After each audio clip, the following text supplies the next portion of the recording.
Salve, salve, santistas depressivos de todo o Brasil, de todo mundo. Estamos aí para mais um vídeo de pré-jogo, dessa vez pro primeiro clássico do ano, né? Sim. Pode ser a primeira prova de fogo assim desse peixão de 2020. Então a gente tinha falado, né, com esse Paulistão, começo, meio que os resultados, as atuações não estavam importando. Esse é o primeiro dia que importa um pouco mais, ainda não é o pra valer mesmo, que é o que a gente quer, que é a Libertadores. Tem que estar 100% para Libertadores, amanhã não tem que estar 100%, mas já tem que, né, representar. É um jogo que não pode perder, tem que entrar para ganhar. Ainda mais que o Corinthians está vindo de uma sequência negativa, enquanto o Santos vem de uma crescente. Mas é sempre importante ressaltar, né? Foram só 3 rodadas, 2 semanas de pré-temporada e já agora uma semana que o Santos jogou na segunda, na quinta, vai jogar no domingo. Então uma semana que praticamente não treinou, né? Só o jogo foi o treino. E fica a grande expectativa, né, para esse confronto, né? Esse Corinthians e Santos na Arena Corinthians, para o primeiro clássico do professor Xavier à frente do Santos. Então a gente já vai ver como vai ser o primeiro comportamento dele num clássico, né? Sim. E também está marcado muito provavelmente a volta do Soteldo, né, para esse jogo. Não sabe ainda se vai ser para ser titular ou não, mas a Venezuela já foi eliminada da Sub-23, então o Soteldo já vai estar à disposição dessa partida. Uma outra coisa que tem, que a gente não faz ideia também de qual vai ser o time do Corinthians, se vai ser titular, se vai poupar ou não, porque na semana que vem o Corinthians já vai estrear na pré-Libertadores. Eles que vêm de um empate com o Mirassol, que o Mirassol jogou melhor, e de uma derrota para a Ponte Preta nos últimos 2 jogos. Os dois foram, né, fora de casa, mas se a gente conseguir, né, ganhar do Corinthians, fazer eles tropeçarem em casa, deixar essa sequência negativa ainda maior, quem sabe a gente já não consegue acabar com a moral deles para essa estreia de Libertadores. E a gente tinha comentado agora há pouco, né, do Soteldo. Vamos começar falando dele, né, antes de falar do pré-jogo, do clássico em si, mas o Soteldo, uma notícia aí que, assustou muitos torcedores. Sim, né? O Galo foi lá e botou a proposta na mesa mesmo. Exato, então, de concreto tem isso, a proposta é oficial. De concreto que é fato, ano passado o Santos pagou 3 milhões de dólares por 50% do Soteldo, os outros 50% ainda são do Huachipato. E aí todo o restante agora são especulações. Tem gente que diz que sim, gente que diz que não, o Santos não confirma, o Santos não nega. Então a primeira coisa que tem dito é que o Santos ainda não pagou esses 3 milhões de dólares para o Huachipato, então que estaria devendo. O Santos não confirma nem nega, acredito que tem boa chance de ser verdade, porque o histórico de bom pagador do Santos todo mundo aí conhece, né? O Santos não paga em dia as suas contas, infelizmente.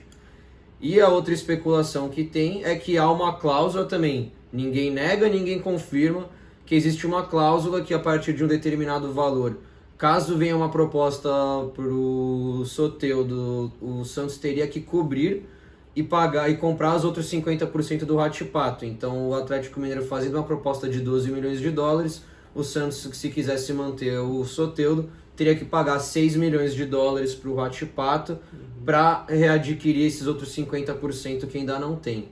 Mas aí fica essa parte de especulação.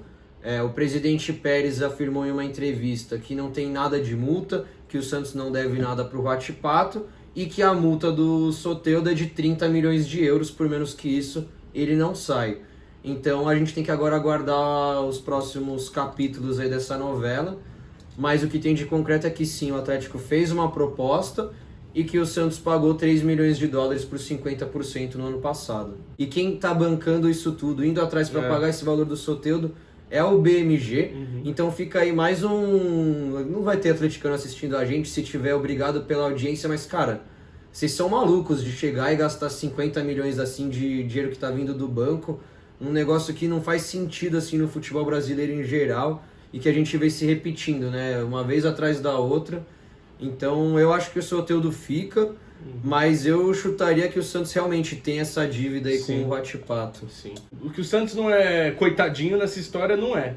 A gente sabe, como você falou, o histórico devedor do Santos e o histórico horroroso de logística de contrato do Santos, né? As negociações são muito ruins, cara. É Exato. Impressionante. Igual a gente conversou em particular, assim, quando saiu essa notícia, o jurídico do Santos, esses departamentos todos, não assim, sabe péssimos, fazer um contrato. Que isso. Só mais uma coisinha dessas notícias que tem saído, né?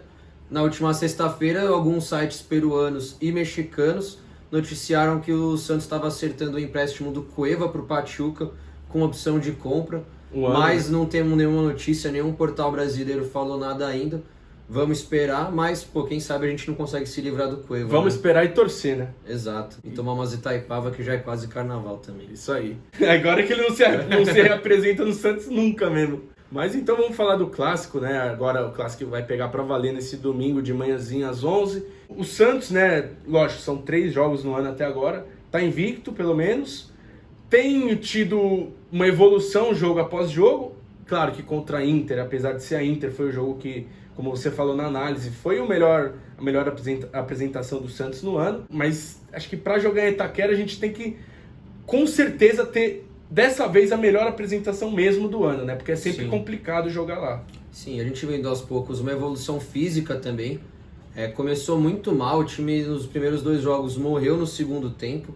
Nesse terceiro também diminuiu bastante o ritmo no segundo tempo, mas teve um pouco mais de gás até o final, até eu mostrei lá no último vídeo de análise. Conseguiu contra-atacar um pouco, né? Nos últimos jogos a gente viu um Santos que tinha um contra-ataque nulo. Então, para o jogo de amanhã é um time que tem que apresentar mais intensidade, na marcação principalmente, em contra-ataques. Hoje o Corinthians é um time que busca muito mais a posse de bola. A gente pode ver no último jogo Corinthians e Ponte Preta. Um Corinthians que foi para cima da Ponte, teve 70% de posse de bola, finalizou muito mais. Porém, como que a Ponte ganhou o jogo? Pressionando a saída de bola do Corinthians, roubando 2 bolas e fazendo os gols assim. Então é um Santos que não pode recuar e esperar o Corinthians quando eles forem tentar sair tocando. A gente tem que pressionar porque a gente sabe que esse não é o forte deles. O Corinthians nunca foi um time assim de um futebol mais técnico, como é, por exemplo, o estilo do Santos.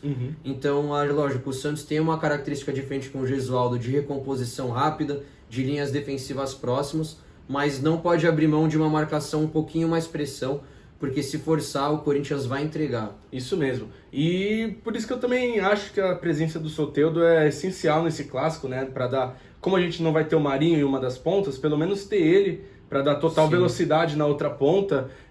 Um jogador agudo como ele é sempre importante para quebrar a marcação. Acho que trabalhando junto com o Sanches, de repente, o Sanches que não tem jogado tanto no ano até agora, né? Mas de repente pode entrar. Só do último jogo. Exato, então. De repente ele pode entrar agora para um jogo assim de briga de cachorro grande, né? A gente que na defesa não deve ter surpresa, né? O Santos tem jogado sempre com o Everson, para Alan Pérez, Luiz Felipe e Felipe Jonathan. O Aguilar segue machucado. O Veríssimo saiu em alguns lugares que tem chance de estar à disposição no domingo. Eu não acredito, acho que ele vai ficar ainda mais tempo se recuperando. Tem que ter bastante cautela, não pode jogar ele para jogar de qualquer jeito, para não ter uma reincidência da lesão. A questão é o meio de campo, né, que teve testes nesse último jogo, então a gente tem que pensar, né, quem que vai jogar, se vai ser Alisson, Evandro, Jobson, Sanches. Talvez o Pituca seja o mais garantido, apesar de ter sido o pior dos que jogou contra a Inter de Limeira. O Pituca terminou mal o ano de 2019, né, e começa mal o ano de 2020 também. Mal, eu digo, ele pode render muito mais, né? A gente já viu o Pituca no auge dele no Santos, ele pode render muito mais, mas não sei se de repente, num clássico como esse, não seria mais interessante ter um meio de campo assim, que corra duplamente, né? Por exemplo, um Alisson e, não sei, de repente um Jobson também junto, tipo... O Jobson tem mais qualidade no passe, então ele poderia desafogar um pouco essa saída. Agora o Alisson é o cara que vai ficar correndo desesperado, dando combates, sem medo de, quebrar um contra-ataque do Corinthians, assim. De quebrar um jogador. De quebrar um jogador de preferência também. Eu talvez iria para uma outra linha. Eu acho que o Gesualdo nos 2 primeiros jogos colocou o Alisson para ser o cara que começa a saída de bola e que faz a proteção da zaga. Nesse terceiro jogo ele colocou o Jobson foi bem.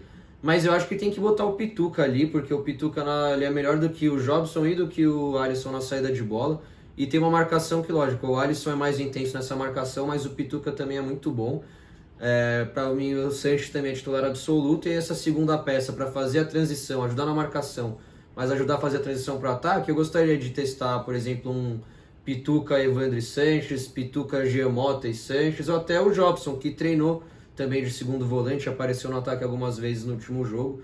Então o Pituca como um camisa 5, o Sanches o mais avançado dos meias e alguém que tem a qualidade para sair jogando e criar uma jogada aqui como esse segundo meio de campo, que poderia ser tanto o Evandro, o Jobson ou o Giamota, que foi bem contra o Guarani. E o Giamota eu acho uma peça interessante também. É um jogador meio coringa pra você pôr num clássico, principalmente. Mas eu acho que eu começaria com ele no banco, de repente se o jogo tivesse um pouco complicado, assim, o Santos não criando tanto, tentaria a solução que foi igual ao Guarani, né? Colocar ele pra chutar umas bolas de fora, porque a gente sabe que o Cássio às vezes entrega umas também. Fácil, né? Rebate. Pro nosso trio de ataque também, a gente vai ter o Sacha, né? E aí que tá. Muito provavelmente o Soteldo numa ponta, né? Se ele já estiver pronto pra jogar. E aí seria o Raniel na outra. Sim, o Raniel foi quem melhor aproveitou as oportunidades. O Thailson deu o chapéuzinho lá que foi bonito, mas foi muito pouco efetivo, não participou tanto do jogo. Eu concordo que o Gesualdo tem que testar. É a hora de testar, né? Essas primeiras rodadas de Paulista. Por isso eu não tô reclamando tanto de Uribe, não. Raniel na ponta, não. Não, eu acho que, agora é a hora de testar isso e se ver que não tem o que fazer mesmo, não vai dar certo, não coloca mais no ano. E se der certo, dá uma confiança a mais e coloca. Mas o que estaria errado era igual você falou. Contra o Defensa e Justiça, a gente entrar com o Uribe em campo de titular. Então agora é hora pra gente ver que, alguns jogadores não vão testar. E ter certeza que ele é ruim, tá ligado? Mas aí acho que de formação tática e estilo de jogo, a gente vai ver esse time que o Gesualdo tá tentando preparar. Então um time que abre bastante assim para sair jogando. Então o Alisson recua, né? O primeiro volante recua, os zagueiros abrem, laterais muito abertos. E logo na frente deles, meias também bastante abertos. Então costuma ser o Sanches, o Pituca. E depois os pontas também bastante abertos. Para ter essa triangulação. Então, por exemplo, Pará, Sanches e quem tiver pela direita. E aí o Felipe Jonathan, o Pituca e quem tiver na ponta esquerda, né? O Felipe Jonathan e o Raniel tiveram já um entrosamento legal contra a Inter de Limeira. E aí um centroavante que tem que ter bastante mobilidade para auxiliar nessas transições e nessas jogadas ofensivas. E um time que não marca tanto pressão, se recompõe muito rápido, uma linha de 4, uma linha de 5. E aí normalmente o Sacha, no último jogo o Uribe, um pouco mais à frente. Né? Deve ser esse o estilo de jogo do Santos. E eu espero que seja... Dessa vez a gente, como você disse em outras análises, né? O Santos não fez muito bem a questão do contra-ataque, não desempenhou bem por enquanto, né? Que era uma das armas nossas do ano passado. Espero que essa seja agora a nossa melhor apresentação em termos de contra-ataque, né? Porque acho que vai ser uma saída, uma válvula de escape bem interessante, né? Principalmente tipo um jogo fora de casa contra o Corinthians está jogando com a linha alta, né? O Thiago Nunes tentando implementar esse jogo mais parecido com o que o Santos fazia no ano passado, né? Os zagueiros na linha do meio de campo, para armar o jogo, para rodar bastante a bola, mas que a gente sabe que não é a característica do Corinthians, são jogadores que há tempos não jogam assim, então vamos ver como que vai ser esse jogo, né? Lógico, o Corinthians está vindo de alguns resultados piores, o Santos de resultados um pouco melhores, mas é clássico, é começo de temporada, é um jogo imprevisível, vai ser bem pau a pau, vai ser decidido nos detalhes. A gente tem que tomar muito cuidado com a bola aérea, que o Santos adora entregar gol de bola aérea. E o Bozelli é um bom cabeceador também. Tem que estar atento o jogo inteiro, não pode vacilar. E Luiz Felipe, sem brincar de Foquinha em Itaquera de novo, ficar dando cabeçada pra cima, igual Foquinha. E é isso aí, espero que vocês tenham curtido o vídeo. Comenta aí qual escalação vocês acham mais adequada aí pro Santos nesse clássico. Mas enfim, é isso, né? Valeu por assistir. Tamo junto, é o Santos.